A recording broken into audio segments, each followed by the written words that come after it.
కొన్ని రోజుల క్రితం గూగుల్‌లో ఒక పోస్టర్ కనపడింది. ఒక 50-60 ఖాళీ సిలిండర్‌లు క్యూలో పెట్టున్న విజువల్ అది. ఏంటా అని మ్యాటర్ ఓపెన్ చేసి చూస్తే అప్పుడు అర్థమైంది. పక్క దేశాల్లో యుద్ధం కారణంగా మన దేశంలో ఎల్‌పీజీ ధరలు పెరిగాయి. ఇంకా కొన్ని చోట్లయితే అదసలు దొరకని పరిస్థితి అని. ఎందుకిలా?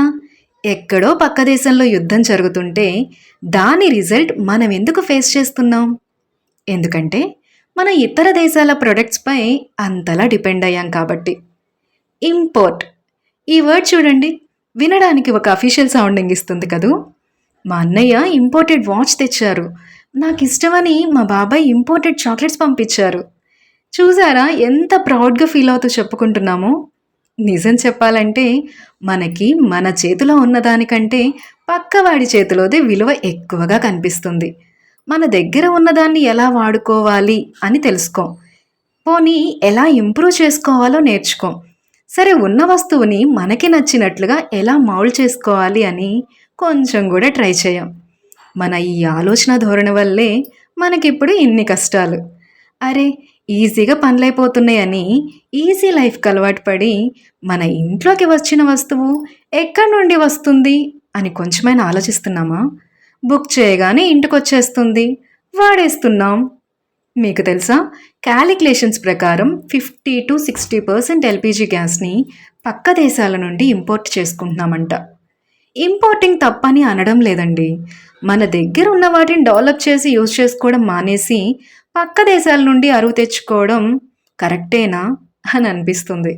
దీనివల్ల ఇప్పుడు పరిస్థితి ఎలా మారిపోయింది? మనం పండించుకున్న బియ్యం మన ఇంట్లో ఉన్నాయి. మన తోటలో కాసిన కూరగాయలు ఉన్నాయి. వండేవాళ్ళు కూడా ఉన్నారు.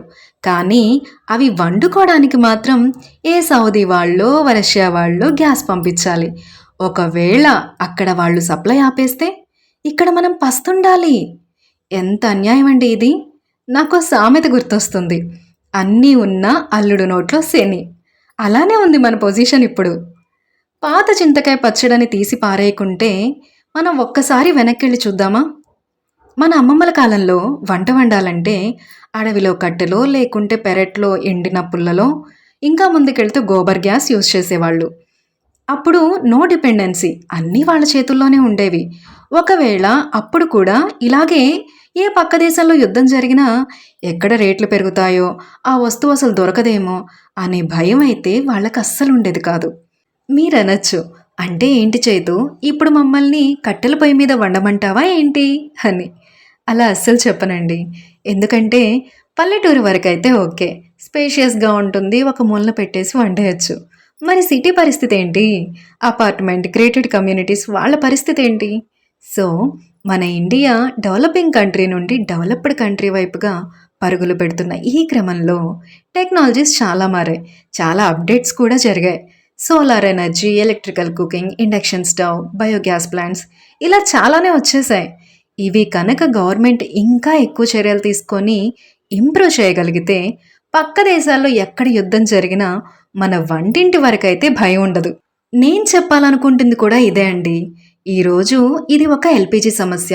ఇంకా పోను పోను మనం ఇంపోర్ట్ చేసుకునే చాలా ప్రొడక్ట్స్‌పై ఈ ఎఫెక్ట్ పడబోతోంది. సో, మన దగ్గర ఉన్న రిసోర్సెస్‌ని యూజ్ చేసుకొని తయారు చేసే లోకల్ ప్రొడక్ట్స్ ఏవైతే ఉన్నాయో వాటిని ఎంకరేజ్ చేస్తూ ఇంపోర్టెడ్ అనే వాటిని కొంచెం కొంచెంగా అవాయిడ్ చేద్దాం. మనకు అస్సలు దొరకని వాటిని తెచ్చుకోవడం వరకైతే ఓకే అండి.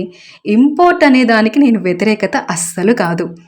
ఇంకోటి, అప్పట్లో మన పెద్దవాళ్ళు వంటవగానే ఆ వేడి బొగ్గులపైనే నీళ్లు పెట్టి స్నానానికి వాడుకునేవాళ్ళు. అంటే ఏంటి? ఏ ఎనర్జీని కూడా వేస్ట్‌గా పోనివ్వడం వాళ్ళకిష్టం ఉండేది కాదు. కానీ మనము గ్యాస్ స్టవ్ ఆన్ చేసి మర్చిపోయిన సిట్యుయేషన్స్ ఎన్నో. మనం పాతకాలం నుంచి చాలా నేర్చుకోవాలి. మనకున్న వాటిని ఈజీగా దొరుకుతున్నాయి కదా అని చెప్పి పొదుపు చేసుకోకుంటే తర్వాతి తరం వారికి మనం ఏం మిగల్చగలం? ఓన్లీ డబ్బులే కాదండి. ఇలాంటి న్యాచురల్ రిసోర్సెస్‌ని కూడా మనం ఇప్పటి నుండి కూడబెడదాం. లైక్ నో ఫ్లేమ్ ఫుడ్ చాలా పాపులర్‌గా వినిపిస్తున్న వర్డ్ ఇప్పుడు.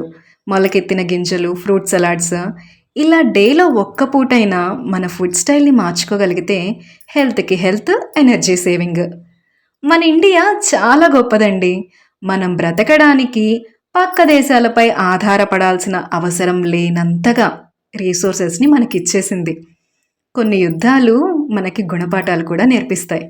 ఎలా అయితే ఇప్పుడు ఈ గ్లోబల్ వార్ మనకి పక్క దేశాలపై ఆధారపడని లైఫ్ స్టైల్‌ని అలవాటు చేసుకో అని చెప్పినట్టుగా. దీన్ని మీరు ఎంతవరకు అగ్రీ చేస్తారు? మన గవర్నమెంట్ కూడా గోబర్ధాన్ అని, నేషనల్ గ్రీన్ హైడ్రోజన్ మిషన్ అని ఎన్నో స్టార్ట్ చేసింది. కానీ ఇంకొంచెం శ్రమపడి ఇలాంటివి ప్రజలకు తెలిసేలా అవేర్‌నెస్ తీసుకురాగలిగితే చాలా బావుంటుంది. అలాగే మన వరకు ఇలాంటివి వచ్చినప్పుడు ఎంకరేజ్ చేసి సపోర్ట్ చేయాల్సిన బాధ్యత కూడా మనకెంతో ఉంది. It's time for self Reliance. Let's own our energy.